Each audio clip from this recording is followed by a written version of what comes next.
So I'm here with my friend Phil in the Petaca district of New Mexico.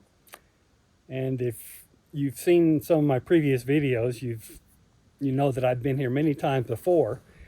But each time I come here, I discover something new and exciting that makes me want to come back.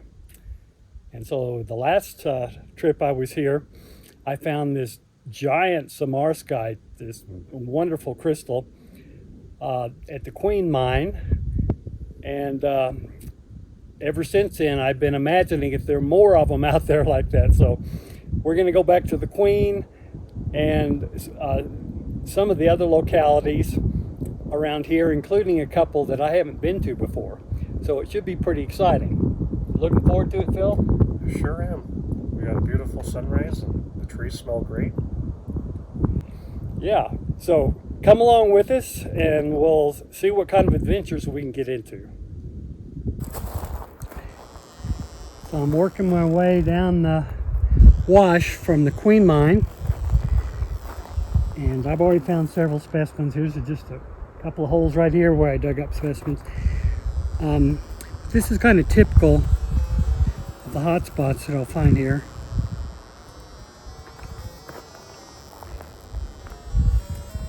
This one seems to be pretty localized, so I'm going to go ahead and see if I can dig it. Okay, that one won't move with my boot, so let me try to persuade it a little bit more. It's a gorgeous autumn day here in Petaca. As you can see, short sleeves in the afternoon. It'll get down into the 30s at night.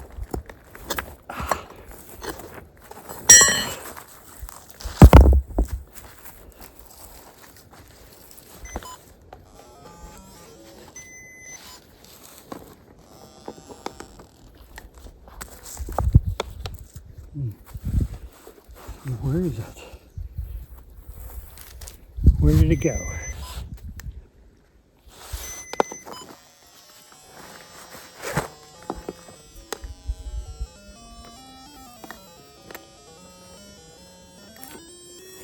There it is, it's over here. Okay.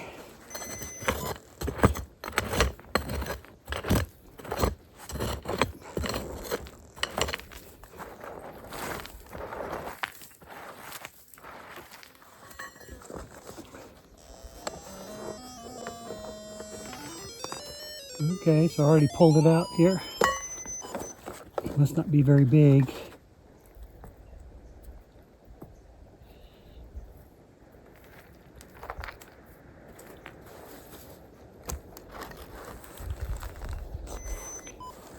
Okay. Okay, so it's one that's... Here it is. This looks like a sliver of samarskite. So this is kind of typical of what I find out here. So this is an interesting spot. It's right in this mass of quartz. So could be that there's a specimen here in matrix. So let me see what I've got here.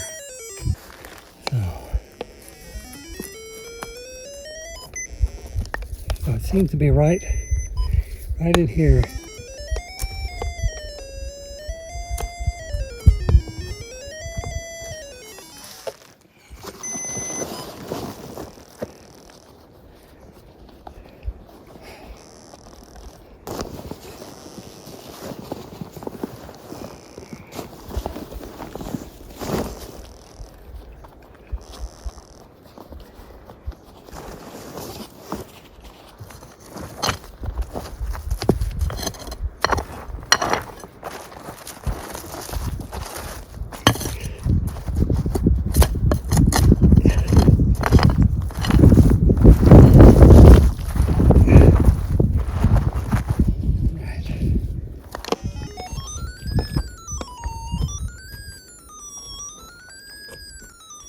Okay, it's still down there.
Well, I think I'm getting close.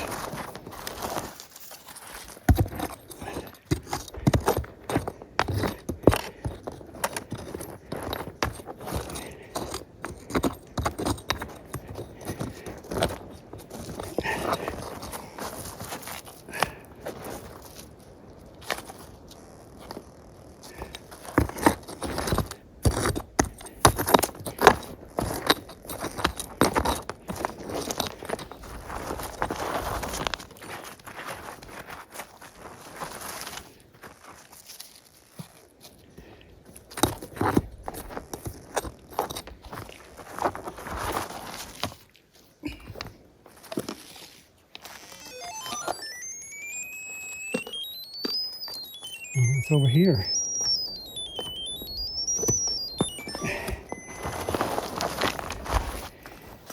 And here it is. It's a pretty good size, I think.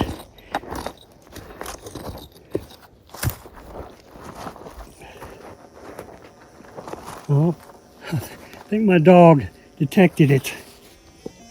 Here we go. That was it. Something in here. Wow. This is a big piece.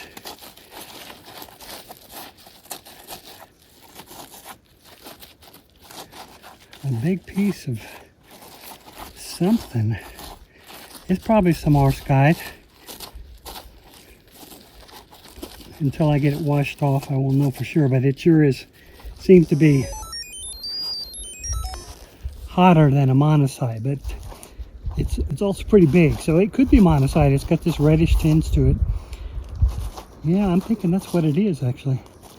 But I'll get it washed off and we'll take a look at it later. And close by to that last big specimen that I found, here is monazite in matrix. Looks like the main crystals is broken off, but there's see, there's a little bit of crystal forming in this big piece. So this is a big pit that was evidently dug or blown out, and these are all the tailings.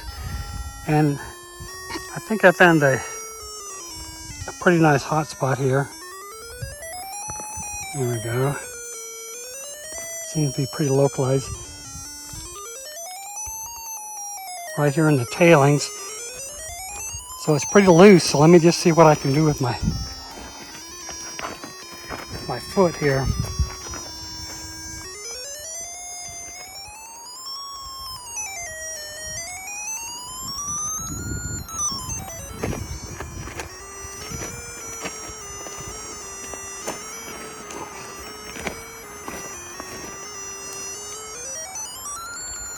Getting closer.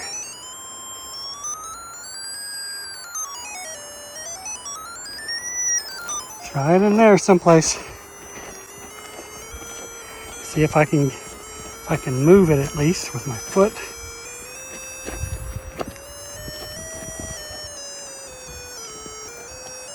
Yep, I've moved it.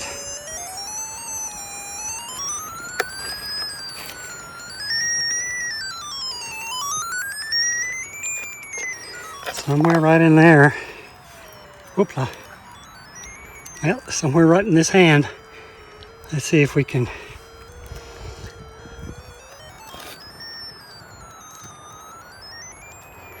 eyeball it here.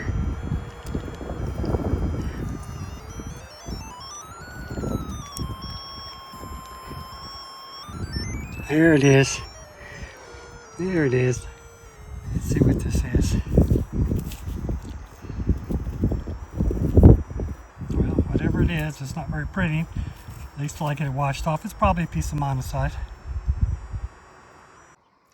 So I'm quite close to the car, right below it, downhill. And this area is just hot country rock. I've never found anything over here. And uphill here is what I call the Charles Zone. And I found lots of specimens up there. But I was sort of walking over to where I found the last couple of specimens. And let me see if I can find it here. There we go. And I was just scanning along here, not finding much, but all of a sudden I got a big hit. So let's see what I've got here.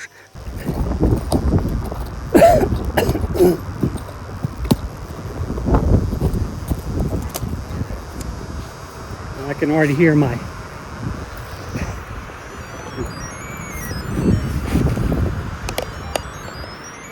yeah, I already moved it.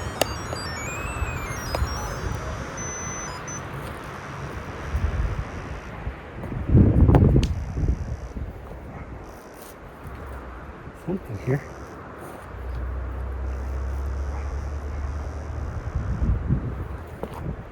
Yeah, let's see.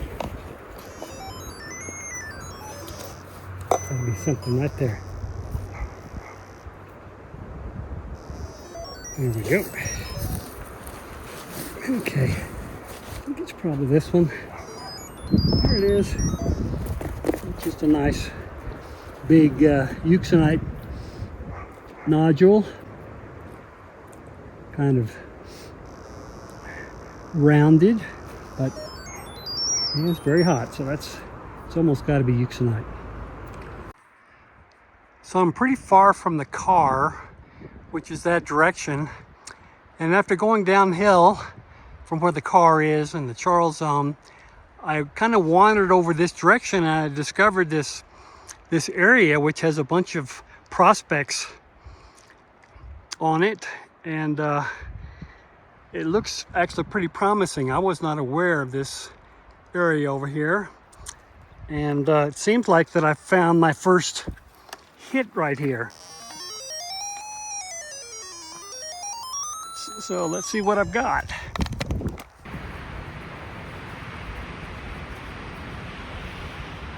So this prospect is a good ways below the main prospect up here that we've surveyed and pulled out hundreds of specimens of euxenite and monazite.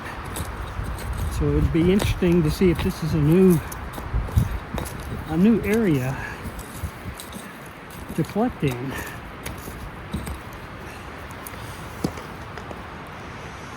Yeah, I've already moved it.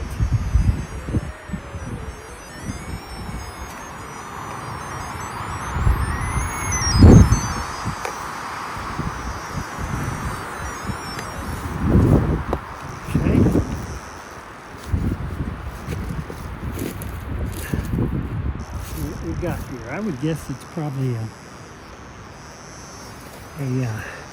monazite, but there it is. Yep. It's a piece of typical monazite. This one's got some crystal form, so that's kind of nice. So this is what I found this morning so far, searching down below the Charles Zone. Basically, some little euxenite modules. I'm pretty sure these are all euxenite, and 2 monazite crystals. Pretty good crystals in a prospect that I was not aware of. So this will be worth going back to see if I can find some more interesting crystals there.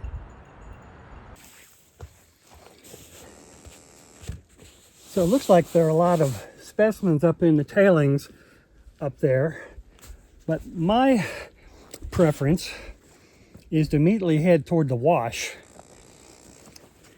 And because in my experience, that's where you're more likely to find the crystals that weathered out naturally and could still be intact.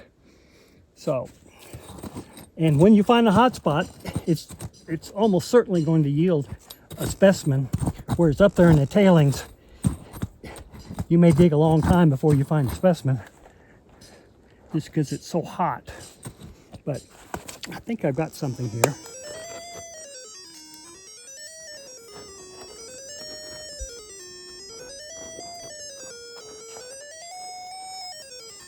Right in there.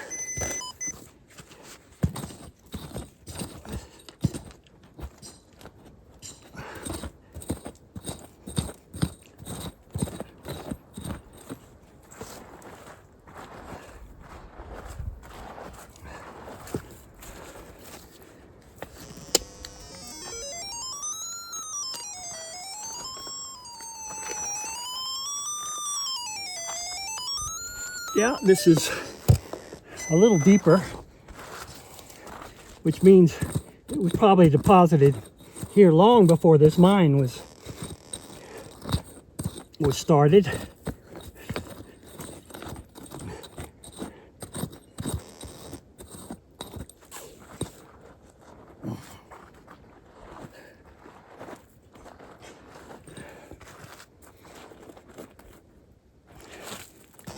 There it is right there.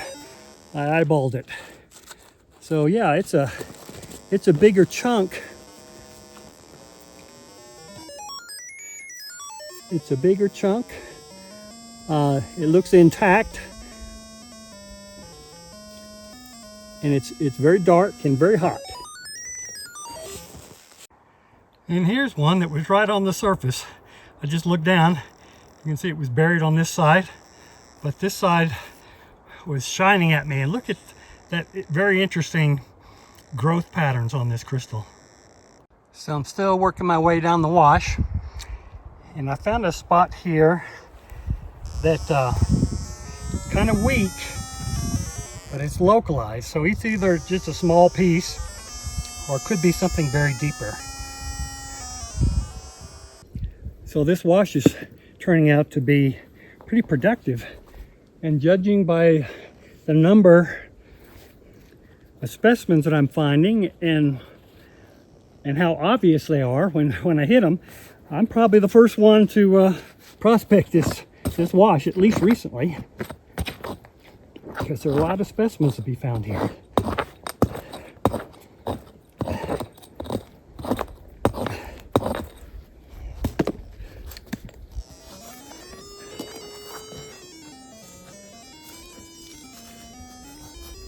And so far there seem to be intact crystals, which is great compared to all the fragments that you end up with up there in the tailings. Although you can get some really good specimens in the tailings as well.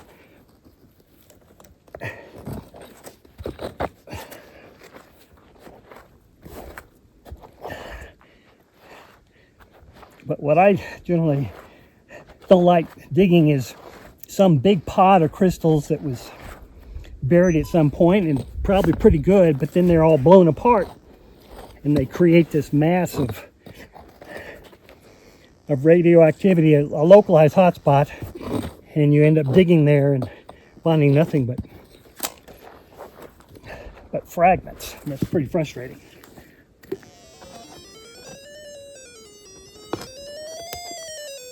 Yeah, seems to be gradually getting hotter, which is nice.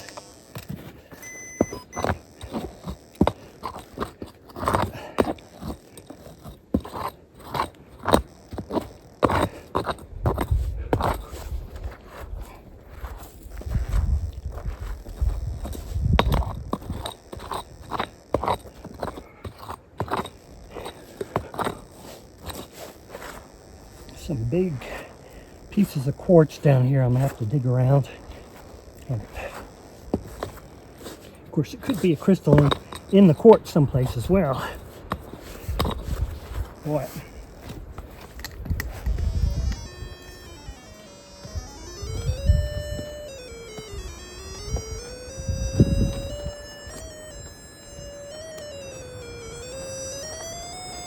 Well, I think it's down here in the crevice.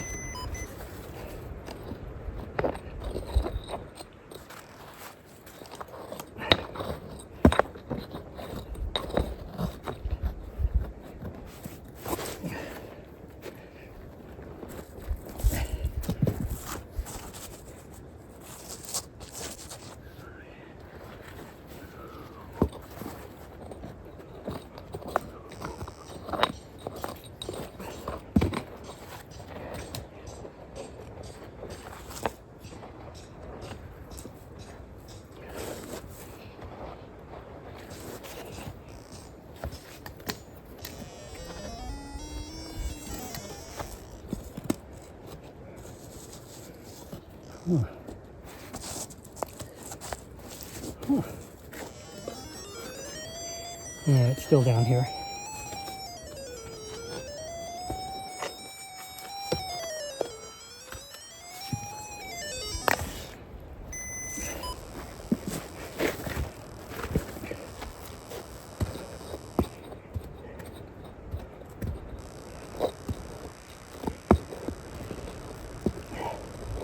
Yeah, this specimen evidently washed out millennia ago and flowed downstream and dropped into this deep crevice. And there it's been waiting for me to come find it and save it from obscurity. It's way down in this crevice.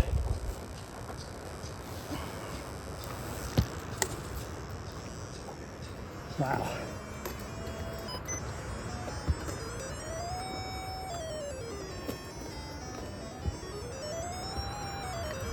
It's underneath this rock. There it is. I eyeballed it because it looked like a nice crystal. Yeah.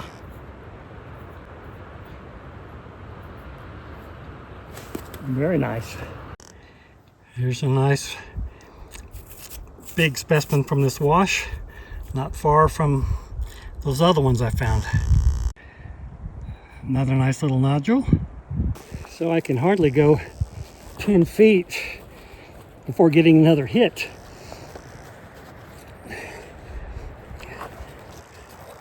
And I've gotten to where I just, instead of taking out my pad, I just kneel down here because I find these things so quickly. But this one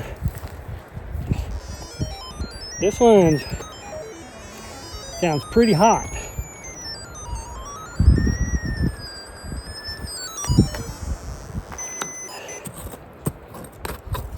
And so far it's about,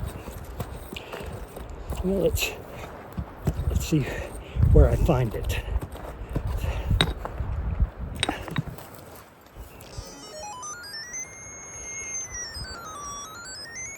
Yeah, it's pretty darn deep.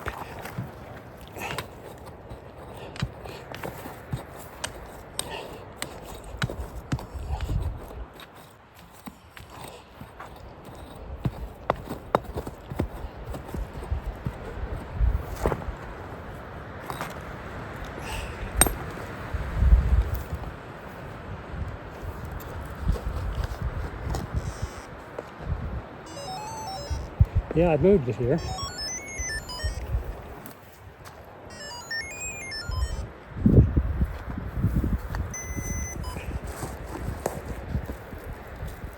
There it is.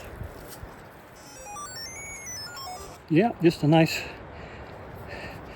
big crystal.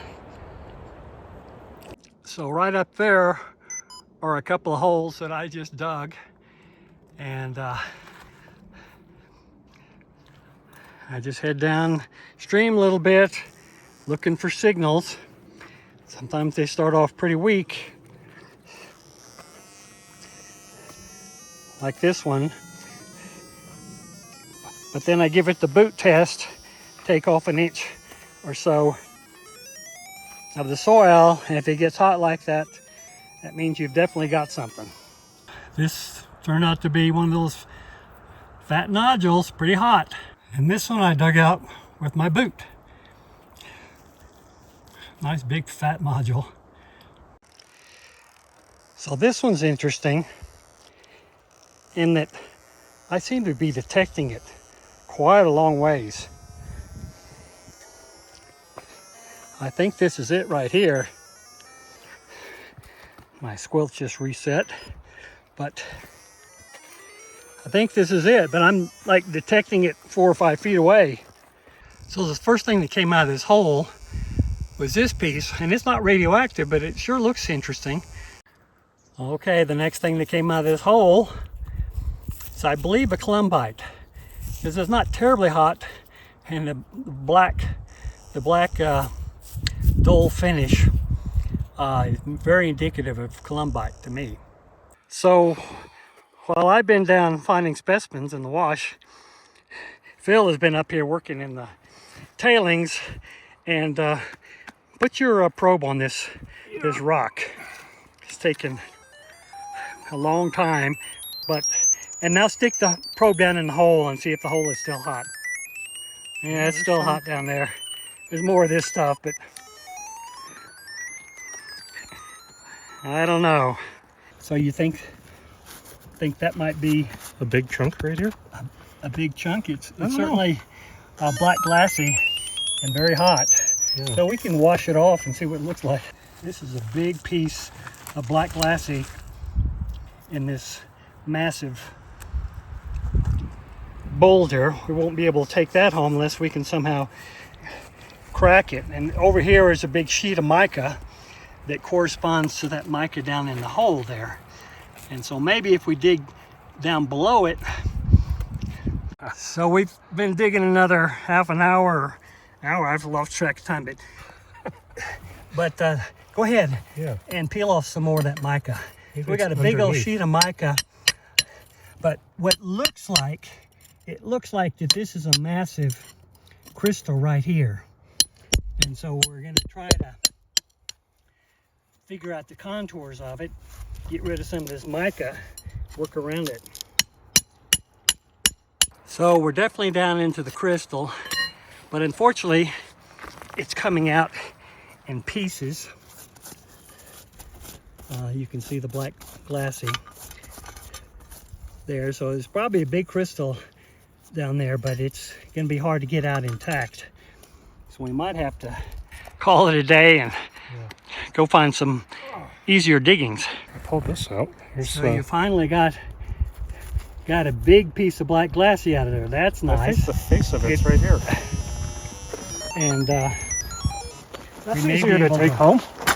So that may be equivalent to this guy over here. We'll have to see if it matches up. It kind of looks like it does. But what do you think of this? The black triangle here. Let's see. Oh, almost fell into the hole there. I think that's it. Yeah, it does look like it, doesn't it? So you gonna keep digging at that? I don't know. What do you think? Call it good? I would have given up a long time ago. So yeah. I can't really give you advice. Okay.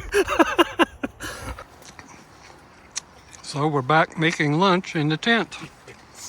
After a long morning, we'll check out our haul after lunch. We had a good morning at the Bluebird Mine. The first time I've been there, and same for Phil. Same here. And so after lunch, we decided to take a look at our haul. And it's pretty good for one morning. Phil spent most of the time in the tailings and in one particular hole, and I got some video of him digging in this hole, and all of these specimens probably came from one crystal, this crystal here, and there's still a big piece of it left in the pegmatite, and so that's quite interesting.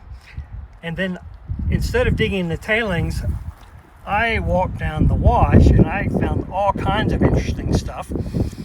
And we've had analysis done from this site, and it came back euxenite. But I can, and so probably most of these are euxenite, but I can tell you that this one in particular is not. Let me get a little closer here. This to me looks like columbite, and I found many columbites out here in Petaca, and they look very similar to this. So I think that's a columbite.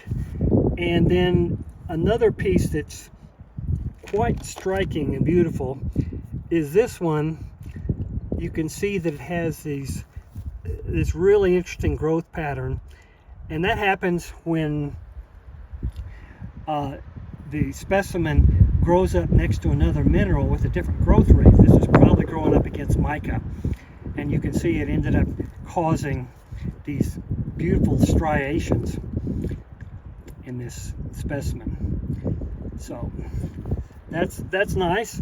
And then there's another one it's tiny, but it's actually quite beautiful, and you can see a lot of twinning going on. It's just perfect little crystal growth there. So that was a nice haul for our first morning here in Petaca, and we'll have many more in the days to come. This morning, Phil and I have come out to Northstar, and there's the main tailings up there, but I tend to follow the washes down from the main mine, and I think I found a hot spot here that's worth digging. So I got a good bit of rain last night because a front came through, so it's a good bit chillier this morning. We actually had some ice on our tent, but it should warm up nicely. And the good thing is that now that the front's through, the wind has died way down, so that's going to make it a lot more comfortable to be out here.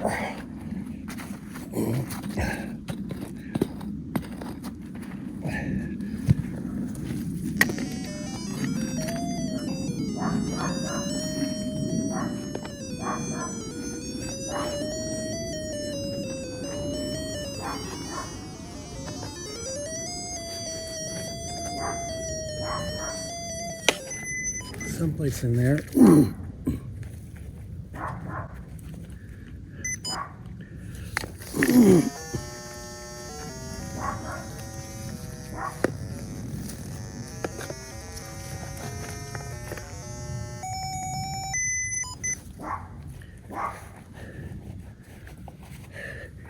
Dogs have got themselves a nice sunny spot to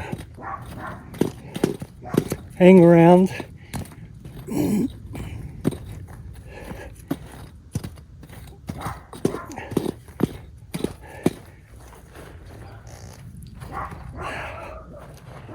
I don't expect this to be a very big piece, and it could actually be some country rock, although it sounds promising.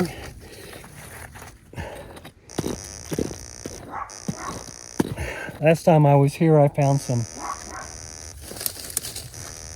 euxenite and columbite and monazite.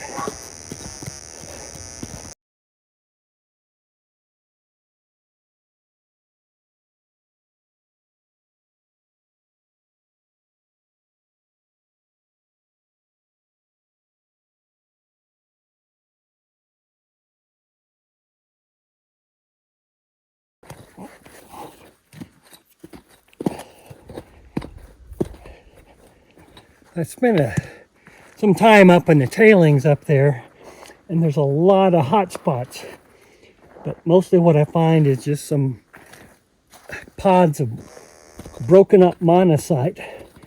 So far it hasn't been very interesting to me. That's why I prefer to come down the washes and try to find the specimens that have weathered out naturally.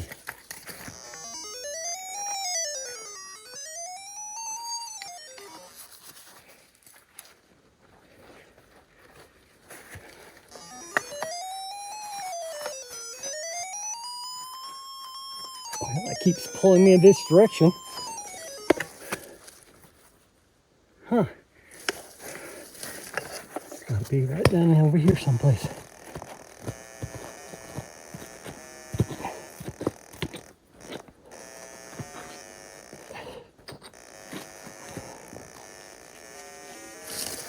There it is. There it is. It's a big, I was able to eyeball that. It's a big nodule. I would say of columbite right offhand, because it wasn't terribly hot. Yeah.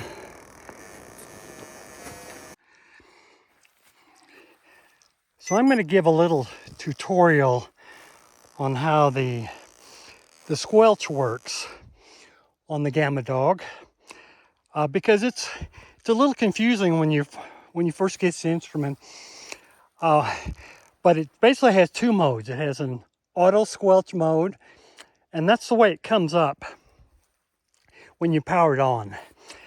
And the auto squelch will continually adjust the squelch level to your current background so that it won't be squealing all the time. It won't be howling all the time, but it also is sensitive. And the way that you can tell that it's properly adjusted is like right now, every now and then it growls.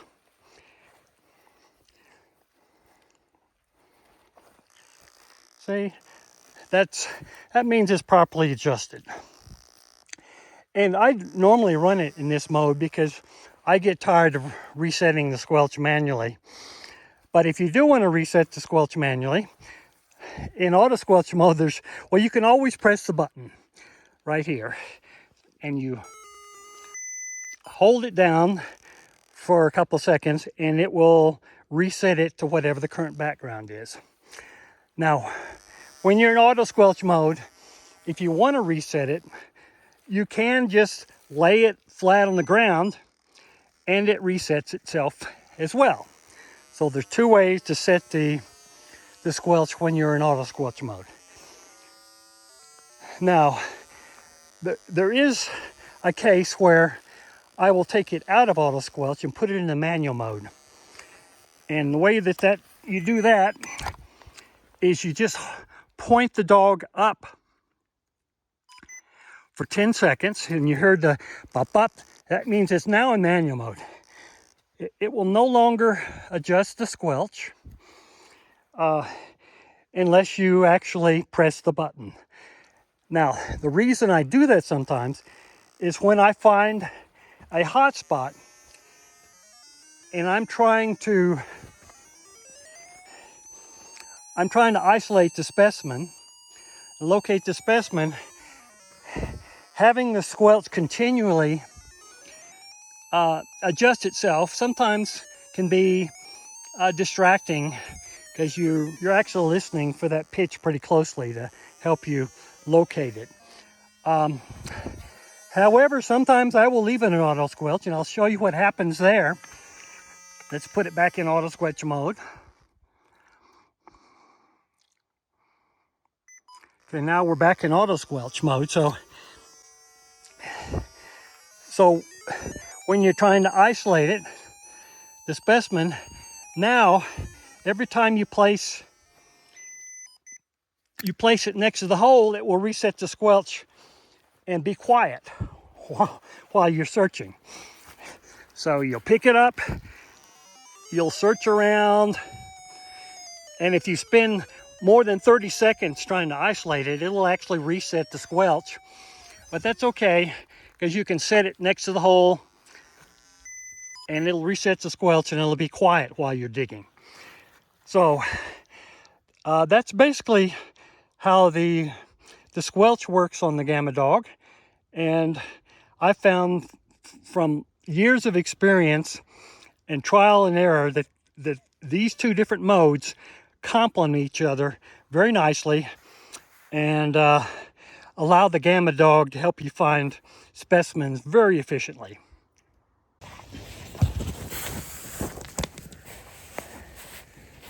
So this wash is a little bit difficult.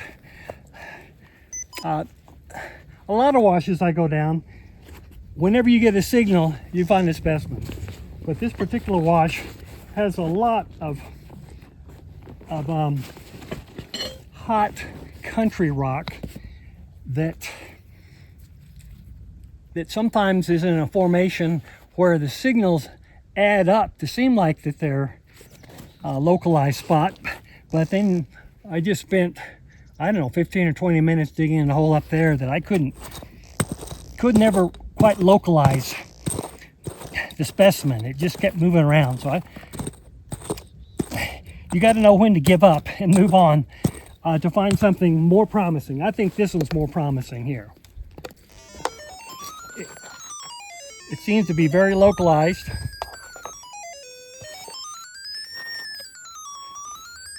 So I'm betting that this will yield a specimen here.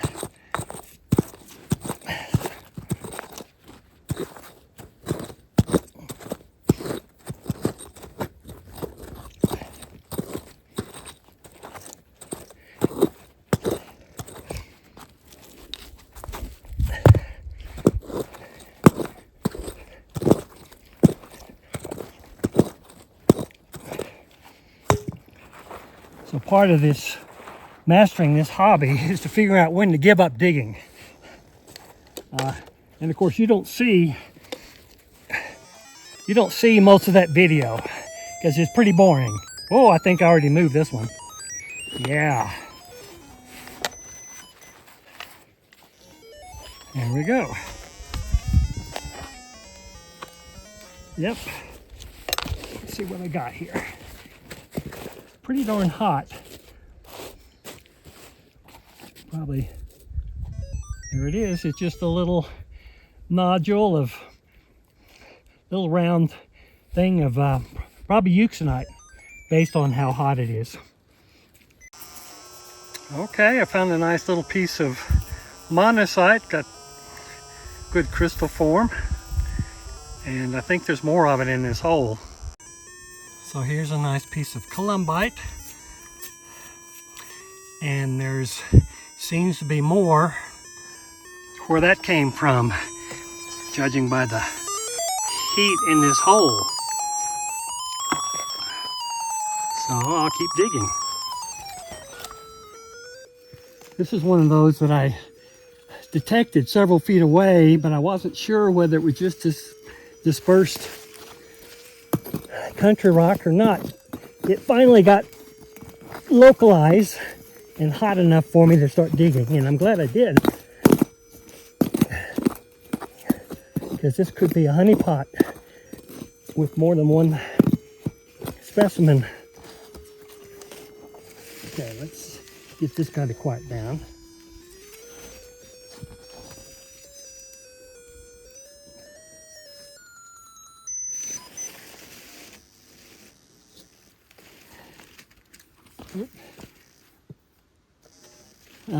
I need to put my specimen away.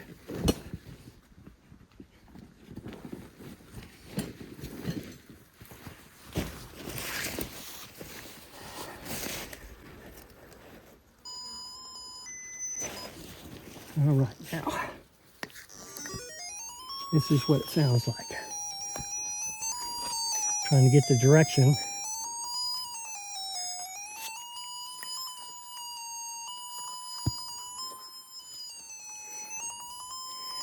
Seems to be this direction. So I'm going to make the hole bigger.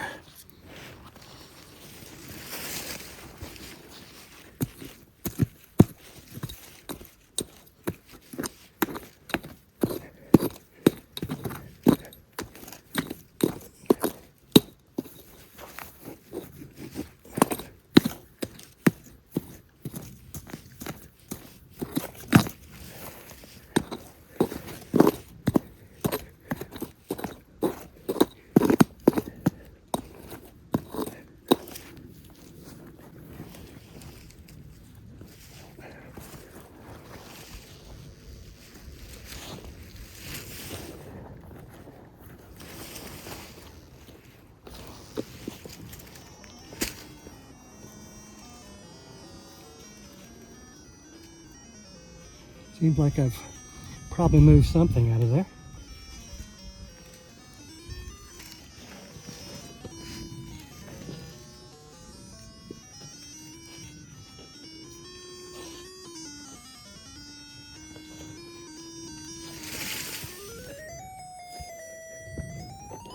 The bigger one is still down here though.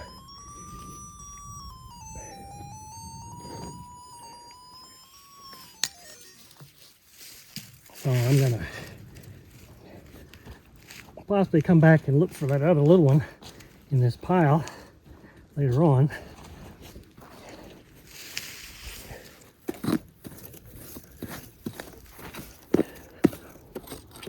But that's the issue when you find one of these honey pots with more than one specimen, is that it keeps pulling you in different directions. So you have to keep going toward the strongest signal. And sometimes that changes as you dig.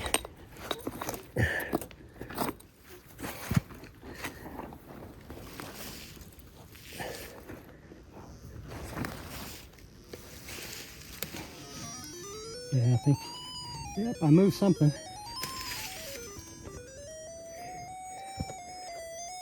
Yeah, it's gotten quieter.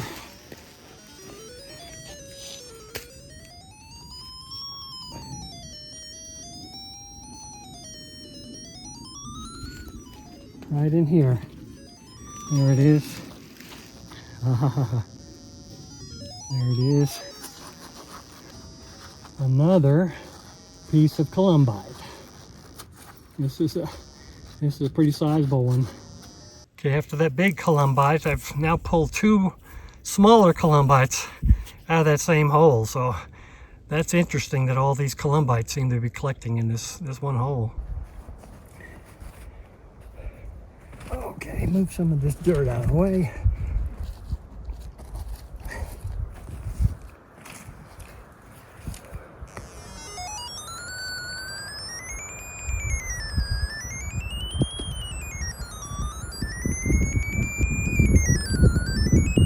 Seems to be over on that side.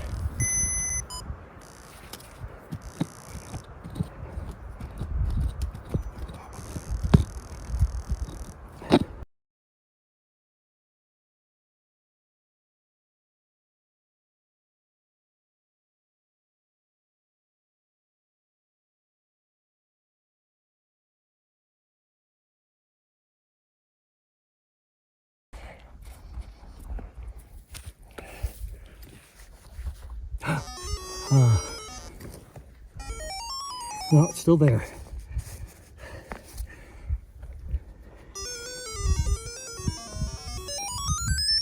Okay, so it's a little bit more this direction. I think I'm getting close now.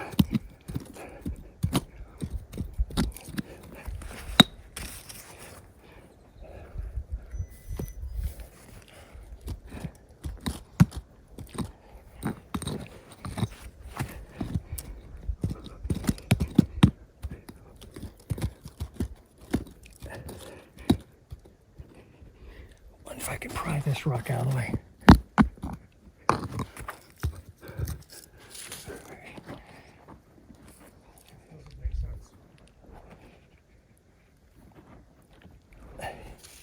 Something disappear?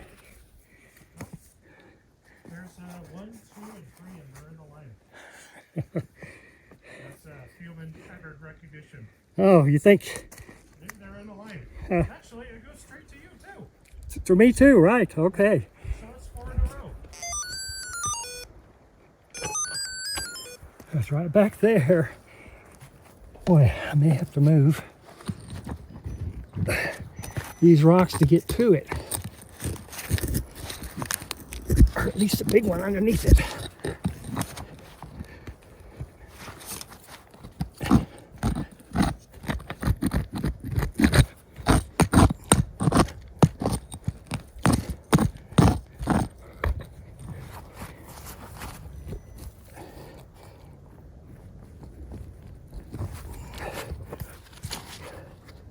Because I think this thing is right underneath it.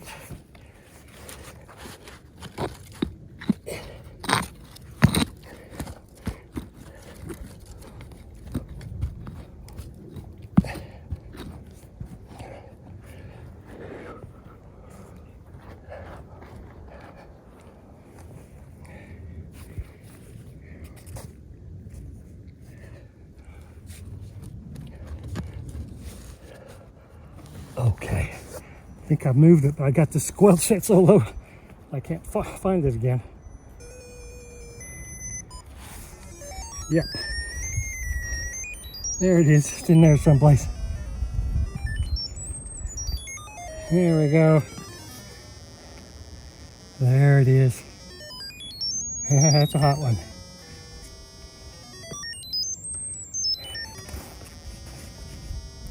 Yeah, I think this is a piece of euxenite, would be my guess. See, it's not black like columbite. I think this is euxenite. I finally pulled this hot little guy out of the hole, and this is not a columbite because for its size it is very hot and ended up being about a foot underground. So That side of the hill seems pretty chilly. So these are a kind of puffball, and then when they are immature, the middle part is like white and fleshy. Some of them are edible, like tofu. Some of them have a star shape, like a wrapping that opens up. And then this hole in the top is where the mature spores come out. And then I don't know if you can see that. oh yeah, I saw the puff. Yeah, that's the spores shooting out All to right. spread through the forest. Very cool. So you just sprayed a bunch of Mushroom spores. mushrooms. All right. And then if you find one and you want to find out if it's safe, you have to cut it with a knife and see if there's an embryonic mushroom inside. If there is, don't eat it or you might die.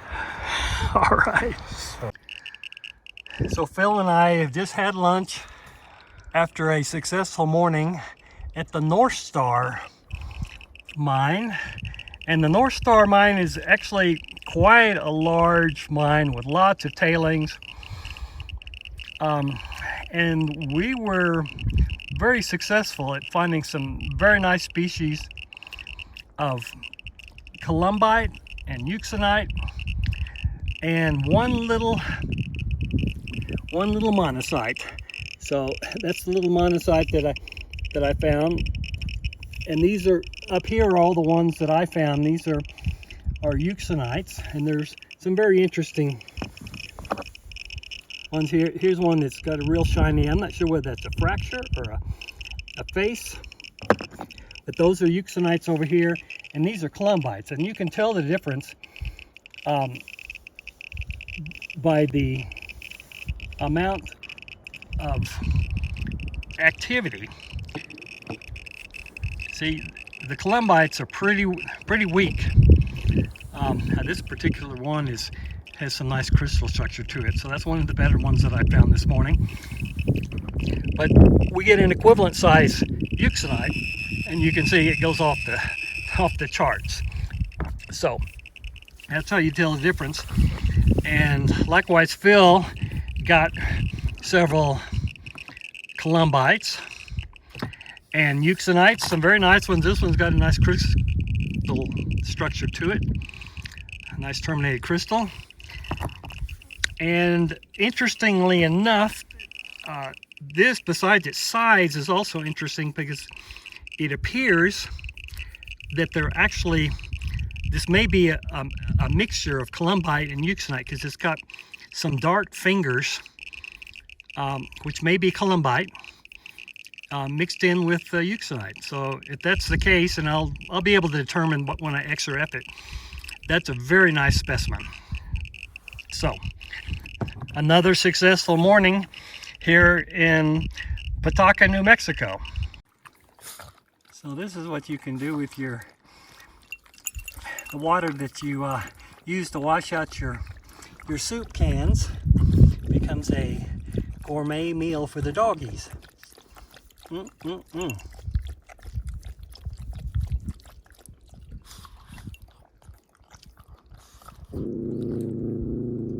Uh-oh. So the dogs and I decided we had to bring Phil up here to experience the Area 104 near the Vestagard mine.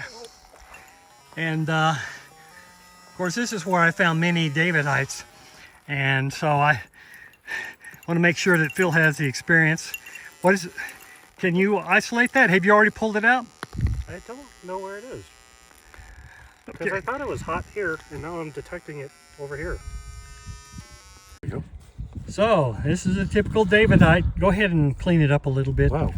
There, it's got good crystal structure and very typical Davidite. See all those facets? Yeah. Yeah. Congratulations! Thanks. You found your first one. Pretty cool. So we kind of went on a wild goose chase this morning.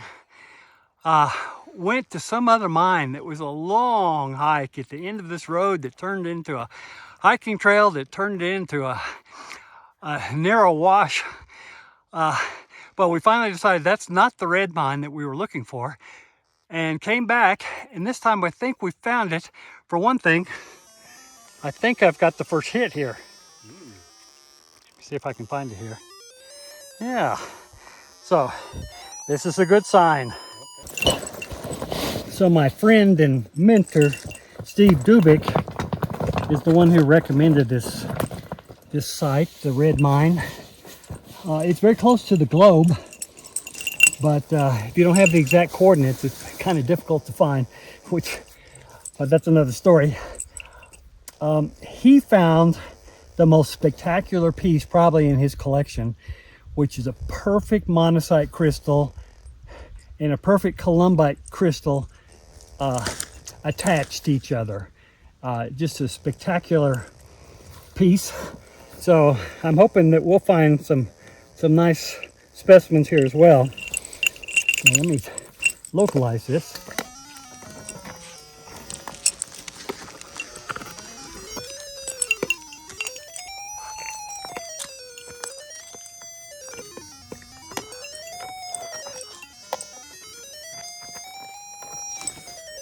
Let's try it in here.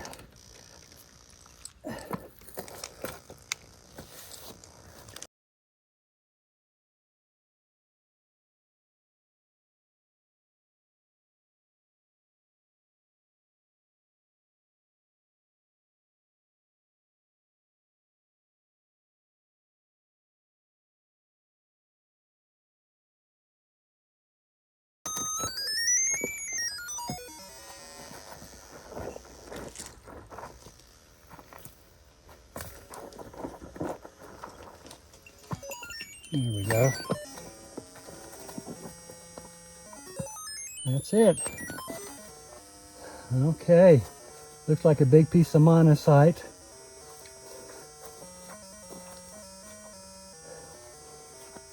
Got some good crystal form to it.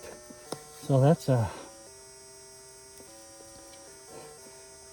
good sign, a good start. So far I found two big monazites, and they're actually over there with the dogs, wherever they are. They're back there. And so I haven't gone very far, and I've got another hit here. So this area looks like it's going to be pretty productive, and Phil has already found several specimens. He's over there someplace. This is a big area. So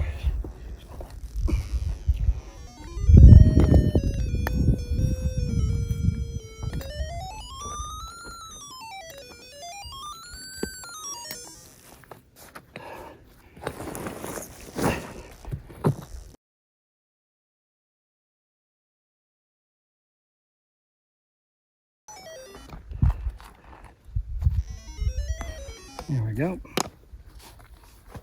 Not very big. Looks like probably this piece of monazite. Yep.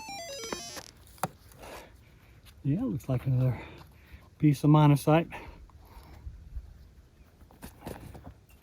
I'll add it to my pile. I've got my pile started over there because I don't want to carry around these things, and I'll start to self-detect. So Phil is down there in the other side of the mine from where we started. And is finding some specimens, monazite, evidently. Yep. Did you find another one? Found another one. Okay. And so I found a hot spot over here. And let me see what I can dig out of it. So far, we've apparently just found monazites, but there's supposed to be columbites up here, so hopefully we'll have some luck.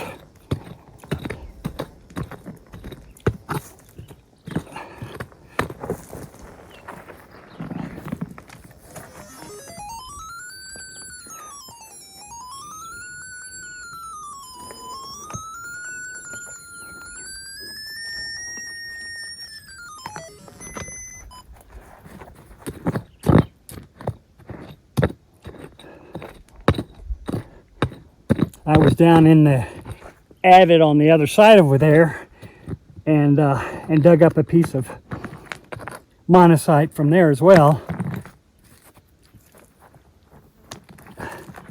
So far no sign of columbites.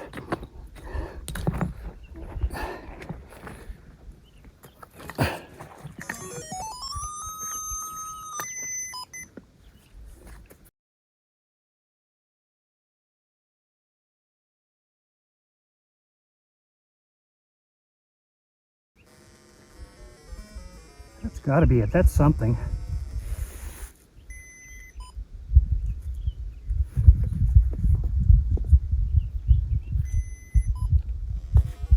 Yeah, that's definitely something. It's not the main thing though. There's something else in there. But I would say this is most likely could be a piece of columbite. I'll have to wash that one off.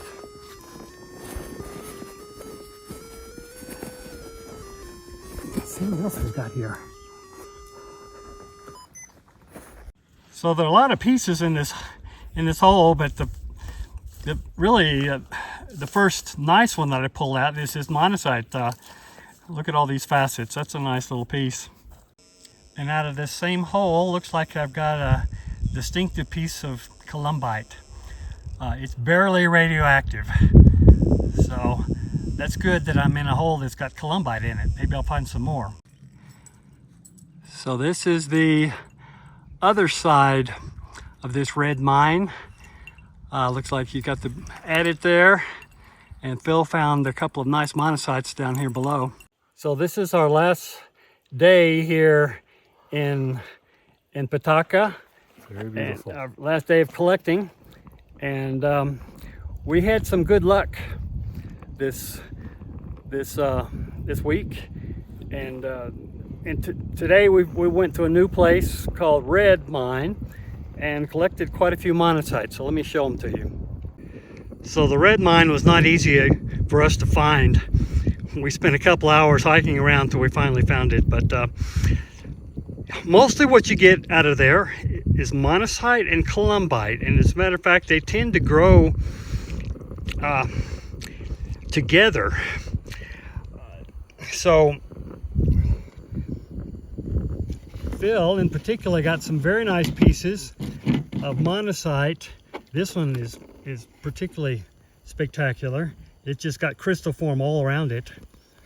All these facets on this side, and then all these weird growth patterns on this side. That's a really nice piece. And then he got some other pieces. Have you seen that one?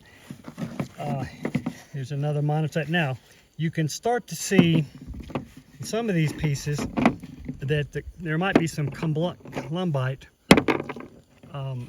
associated with it, and in particular this piece, you see it's got the black on that side. You can actually see a little crystal structure there for the columbite, and then this side is your monazite, and I'll be able to verify that when I get home and do an X-ray fluorescence. So these are the ones that I collected today, and I got some big chunks of monazite as well. It's a little wet, so that's why it's shiny. That one, and then this one's pretty nice. Got some crystal structure to it. Got some associated mica, so that'll stand up nicely. And so I actually found some more columbite pieces. Here you can see the columbite more clearly, and I'm not even sure there's any monazite in there. It looks pretty much like all columbite. And the one piece that's pretty small, but it's actually very nice, I think that this is a piece of columbite, and you can see the nice crystal structure, which is very different from all the other columbites I've collected here all over Petaca, which tend to be amorphous nodules, but this has a beautiful crystal structure to it. All that being said, it makes me want to go back to this red mine and see if I can find a really nice specimen that has a piece of monazite and a piece of columbite connected together. That would be a spectacular find. So, say goodbye to Petaca, Phil. I'd like to come back though. Yeah, and we will be back whenever we can, because there's always a lot more things to find out here and a lot of surprises. It's a beautiful country.